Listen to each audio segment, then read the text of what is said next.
रहीम। अस्सलाम वालेकुम नाज़रीन मज़ीद अपडेट्स के साथ आपकी खिदमत में हाज़िर है। नाज़रीन, इस वक्त कंपनी और आलमी इस्टेब्लिशमेंट ने छक्का मारा है, कोशिश की है कि पाकिस्तान में दाखिल होने की, पाकिस्तान के सियासी मामलात से यहाँ तशबीह दे रहे हैं। इस वक्त कंपनी का प्लान सी क्या है, क्योंकि प्लान ए और बी इस वक्त सैबोटेज हो चुका है। प्लान सी क्या है, इंटरनेशनल इस्टेब्लिशमेंट का नया हुक्मनामा क्या है, इस हवाले से आज हम बात करेंगे। नाज़रीन, सूरत हाल ये है, इस पर बात करने से पहले हम आपको बताएं एक वाकया। जनरल स्टैनले एक शख्सियत थे, इराक में वो दाखिल हुए किसी मज़मूम मकासद के लिए। सामने उनका सामना एक चरवाहे से हो गया, जो भेड़ें और उसका एक कुत्ता उसके हमरा था। उसने चरवाहे से पूछा, ये कुत्ता भेड़ों के लिए क्यों है? उसने कहा, ये मेरी भेड़ों की हिफाजत करता है, उनको हाँकता है, आगे पीछे दाएं बाएं जाने से रोकता है। जनरल स्टैनले ने एक शीलिंग दिया और चरवाहे को कहा, इस कुत्ते की गर्दन उतार दो।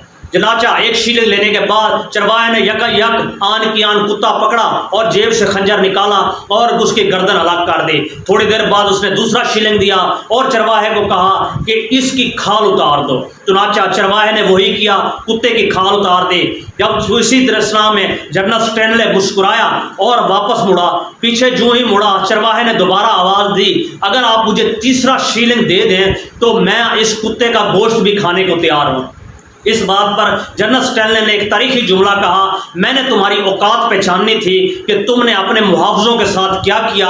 जो तुम्हारी भेड़ों का मुहाफिज था भेड़ियों के लिए, उसकी तुमने ना सिर्फ गर्दन उतारी, खाल उतारी, बल्कि अब गोश्त खाने के लिए भी तैयार हो गए। फकत 2 शीलिंग के अंदर तुम्हारी औकात मेरे सामने खुलकर आ चुकी है। नाज़रीन, ये सूरत हाल इस वक्त मुल्क अजीज़ और पाकिस्तान की है। आपको बताते चलें, इस वक्त खान साहब, इमरान खान साहब, इनके नफ्सियात पर ही नहीं, इनकी असाब पर भी सवार चुके हैं। और इस वक्त इंटरनेशनल एस्टेब्लिशमेंट का जो प्लान बी और सी दिया गया है, उस हवाले से हम बात करेंगे। क्या सूरत हाल है? उसकी सूरत हाल ये है कि लाहौर में ISI के जो ब्रिगेडियर पहले तैनात थे, उनको डिसमिस करने के बाद जनरल आसिम मुनीर साहब ने ब्रिगेडियर यासिर साहब को तैनात किया है। ये नून लीग के हवाले से अगले इलेक्शन में और अगर मियां नवाज शरीफ तशरीफ लाए तो उनकी तमाम पेशबंदी करेंगे, प्रोटोकॉल देंगे, उनके वादों, उनकी बातों और उनकी की गई गुफ्तगू और उनके एजेंडे को तकवीयत देंगे। यानी कंपनी अंडरग्राउंड जो करना चाहेगी, उसके लिए ब्रिगेडियर यासिर साहब इस वक्त लाहौर में तैनात हो चुके हैं और उनके हमरा 300 मुख्तलिफ लोगों को मुख्तलिफ पोजीशंस को अंडरलाइन किया गया है ताकि उनकी कमांड में ये सारा कुछ हो सके।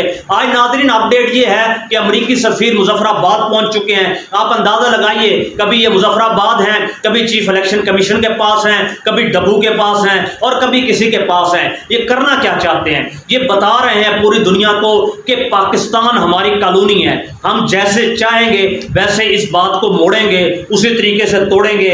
नाज़रीन, इसी वजह से सदर पाकिस्तान जहां इलेक्शन की डेट देते हैं, वहां पर चीफ इलेक्शन कमिश्नर खड़ा हो जाता है। नाज़रीन, बिकने के लिए तो हमारा खून वैसे भी हर जगह से दस्तयाब होता है हर वक्त। वहाँ पे सिकंदर सुल्तान राजा साहब क्या कहते हैं, मैं सदर पाकिस्तान से मिलना ही नहीं चाहता।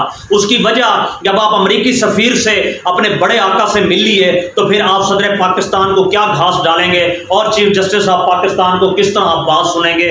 यही कैफियत है। बहरहाल इस वक्त अमरीकी सफ़ीर की तरफ से कहा गया है, नाज़रीन, ये है आलमी इस्टेब्लिशमेंट का एजेंडा कि राब्ता मुहिम तेज़ की जाए पाकिस्तान में। इसके लिए मियां नवाज शरीफ साहब को कोशिश की जा रही है 21 अक्टूबर को हतमी तौर पर लाया जाए। इम्कानात कम हैं, मगर आखिरी गारंटी इस वक्त कतर की ली जा रही है, क्योंकि नवाज शरीफ साहब जानते हैं माजी में उनके साथ 3 बार क्या हो चुका है। ये गारंटी ये बताती है कि आप राब्ता मुहिम तेज कीजिए, कोशिश कीजिए, आगे बढ़िए, हम मुकम्मल साथ देंगे।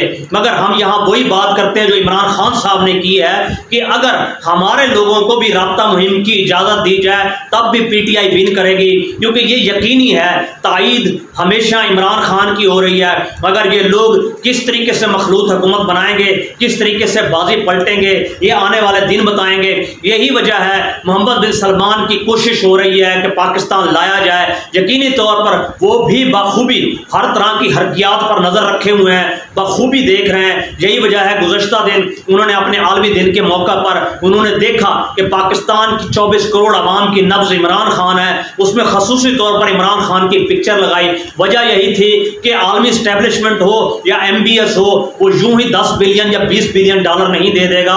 उसकी वजूहात आखिरकार सियासी हरकियात हैं। आप IMF का आखिरी मुआहदा देख लीजिए, जब तक इमरान खान साहब के सिग्नेचर नहीं हुए तब तक آپ کو $3 بلین نہیں ملے، اور اب $3 بلین کا کیا کہنا، اب ان $3 بلین میں سے بھی $2 بلین بچ چکے ہیں، اور دسمبر میں $1 بلین ہمیں واپس کرنا ہے، مگر ہمارے پاس اس وقت کوئی صورتحال نہیں۔ ناظرین، عمران خان تو اٹک جیل سہ گیا، اب چاہے اڈیالہ جیل ہو برداشت کر گیا، مگر اسے علم ہے کہ 9 مئی کا آپریشن ایک فالس فلیگ آپریشن تھا، پوری دنیا میں اس آپریشن کی کسی طرح کی کوئی تائید نہیں، اور یہی وجہ ہے US ہو، UK ہو یا یورپ ہو، وہ یہی چاہتا ہے کسی نہ کسی طریقے سے ایک نئی سیاسی جماعت پاکستان میں اخذ کی جائے اور اس سیاسی جماعت سے قبول کروایا جائے اسرائیل کو۔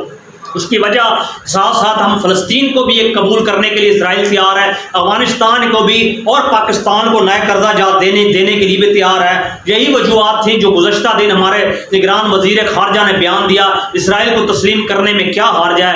ناظرین، اس کے ساتھ ساتھ بتاتے جائیں، جو بگٹی صاحب نے آج بیان دیا، سرفراز بگٹی صاحب نے، کہ نواز شریف کو گرفتار کرنا تو چند لوگ ہی کافی ہیں، یہ جھوٹ، دھوکہ اور بدنیتی پہ مبنی ایک بیان ہے، اس بیان کی قطعی کوئی حقیقت نہیں ہے۔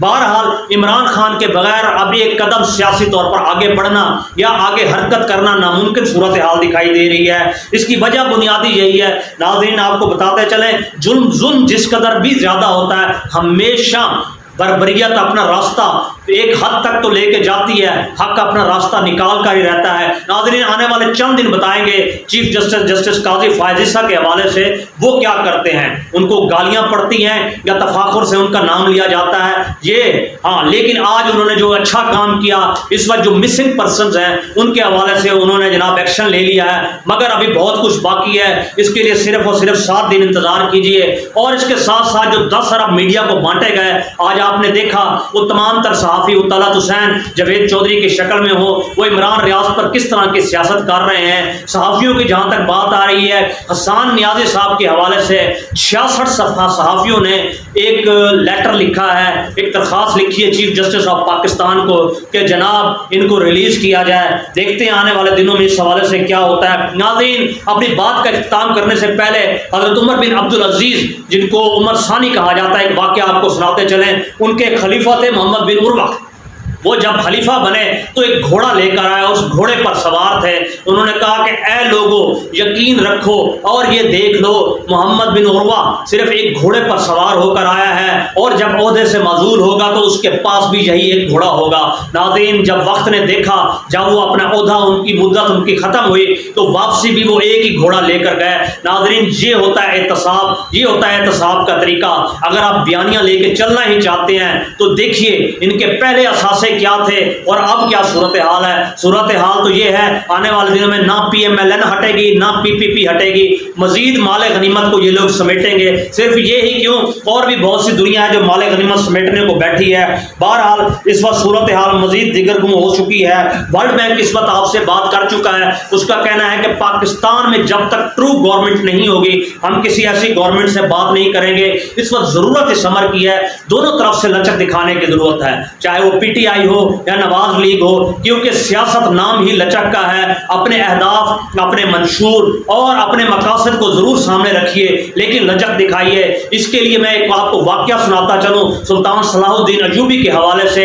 ایک طرف تو وہ صلیبیوں سے جنگ لڑ رہے تھے، دوسری طرف وہ سونے کی سلاخیں حجاز مقدس بھیجا کرتے تھے۔ وہ جانتے تھے حجاز مقدس کے حکمران اس قدر جہاد میں پیش نہیں ہیں، لیکن اس کی وجہ یہ تھی وہ اقتدار کی بارادری کو سمجھتے تھے کہ طاقت ہوگی تو کچھ ہو سکے گا۔ اس کا بھیجنا سلاخیں یہ وجہ تھی کہ پیچھے سے کہیں بادشاہ وقت ان کو معزول نہ کر دے، اور آگے جنگ کی صورتحال یہ تھی، وہ اس کا فیصلہ تو ان کی تلوار نے کیا، اور آج تک دنیا اور تا قیامت صلاح الدین ایوبی کا نام زرعی حروف میں لکھا جائے گا۔